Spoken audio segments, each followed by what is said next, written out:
Ever try breathing through a snorkel? Like when you're really deep in the water? Mm-hmm. It's like almost impossible, right? Yeah.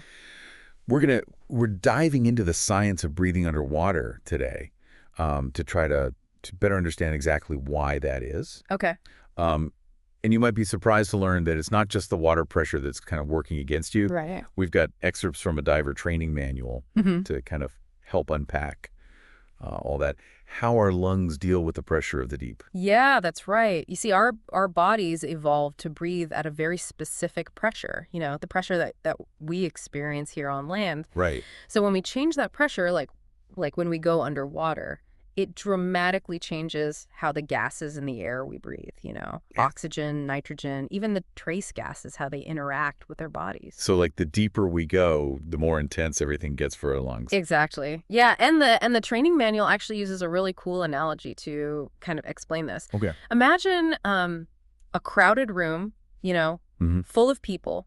Everybody needs a little personal space. Right. Absolutely, especially if we're talking about like a crowded train during rush hour. Yeah. You're packed in there like sardines. Exactly. Now imagine those people are like gas molecules. Okay. So the more people that you cram into that room, Yeah. the more crowded it gets. Right. The higher the pressure in the room becomes. Okay. That's basically what's happening at a molecular level when we talk about pressure. It's all about how tightly packed those gas molecules are. Okay. And each of those gases, like oxygen or nitrogen, has its own kind of crowd size that we call partial pressure. Okay, that makes sense. More crowded room, more pressure. So when we dive deeper underwater, it's like adding more people to the room. Exactly. The deeper you go, the more pressure there is. Right. And the more crowded those gas molecules in the air become. Yeah. It's like someone just keeps adding more and more people to that room, Right. making it harder and harder to move around. Ugh, that makes my chest feel tight just thinking about it. So how does this crowded room of gas molecules actually affect our bodies when we're underwater? Well, remember how we said that gases would naturally move from a more crowded area to a less crowded one? Right, like everyone's trying to find a little breathing room. Exactly. So when we breathe underwater, that higher pressure causes gases like nitrogen to dissolve into our tissues much faster than they normally would on land. Mm. Think about like opening a can of soda, right? Okay. All that gas is dissolved in the liquid under pressure. Yeah. But as soon as you open the can, you release that pressure, Right, and all that gas comes bubbling out. exactly. Our bodies are kind of like that soda can when we dive. Okay. The deeper we go, the more nitrogen gets pushed into our tissues. So the deeper you dive, the more nitrogen your body absorbs. But unlike oxygen, which we obviously need to survive, our body doesn't actually do anything with nitrogen. Exactly. We breathe nitrogen in and out, but our bodies don't actually use it for anything. It's just along for the ride, so to speak. Interesting. So if our bodies don't use nitrogen, what's the big deal? Why is it such a focal point in this diver training manual? It becomes a really big deal when that pressure changes rapidly. Okay. Like when a diver ascends back to the surface too quickly, Right. suddenly that crowded room of nitrogen molecules in their tissues wants to escape back into the less crowded air. Okay. And if the diver ascends too quickly, the nitrogen doesn't have time to leave the tissues slowly. It's like everyone in that crowded room rushing for the exit at the same time. You're going to have a problem. So instead of leaving the tissues gradually, the nitrogen bursts out quickly, forming bubbles. Exactly. Mm. And those nitrogen bubbles are what can cause decompression sickness, also known as the bends. Right. It can block blood flow, damage tissues, and lead to some pretty serious health problems. So that's why divers have to ascend slowly. It gives their body time to decompress and let those nitrogen passengers off safely, so to speak. Precisely. That slow, controlled ascent allows the nitrogen to diffuse slowly back into the bloodstream and be exhaled through the lungs without causing any harm. Like a controlled evacuation of the room. That's a great way to put it. It's all about giving those nitrogen molecules time to, find their way out without causing any chaos. This whole concept of gases behaving differently under pressure is fascinating. Yeah. It makes you wonder, does this pressure dynamic only apply to nitrogen? What about oxygen? The gas our bodies actually need. That's a great question, and that's where things get really interesting. Just like with nitrogen, the amount of oxygen that dissolves into our blood increases with pressure. So the deeper you go, the more oxygen-packed the air you breathe becomes. So more pressure, more available oxygen. So you think that would be a good thing, right? Like Yeah. some kind of super oxygenated state for our bodies. You'd think so, right? But our bodies are incredibly fine-tuned. Okay. We need oxygen to survive, obviously, but too much of it, especially under pressure, can actually be toxic. Hold on. Too much oxygen can be a bad thing. That seems kind of counterintuitive. It's all about balance, right? Good. Remember that analogy of the crowded room? Yeah. Well, imagine that you cram way too many people in there. Right. Doesn't matter if some of those people are bringing pizza and party favors. Right. At some point, it just gets dangerous. Yeah. Oxygen toxicity is a bit like that.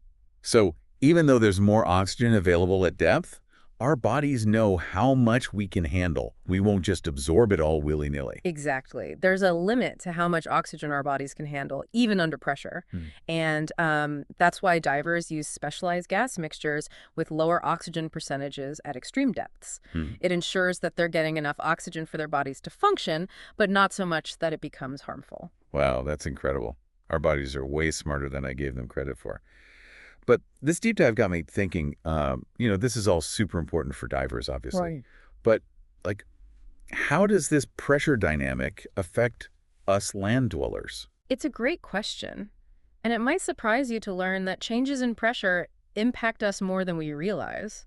Think about flying in an airplane, for example. You mean besides the whole drama of trying to stuff your carry-on into the overhead bin? Exactly. As the airplane climbs to cruising altitude, the air pressure in the cabin decreases, Right. which can cause the air in our inner ear to expand. That's why our ears sometimes pop during takeoff. Right. I always thought that was just like a funny side effect of flying. So our ears are trying to like regulate the pressure difference between the air inside our ears and the cabin. Exactly. It's our body's way of trying to maintain that equilibrium we keep talking about. So flying is like a mini version of what divers experience. That's wild. What about other like everyday scenarios? Sure. Does pressure, impact us in other ways that we might not even realize? Absolutely. Let's talk about the weather, for example. Right. Have you ever noticed that some people claim they can like feel a storm approaching? Oh yeah, my grandma used to say she could feel it in her bones. I always thought it was an old wives' tale. Well, it turns out there might be some truth to it. Really? Yeah.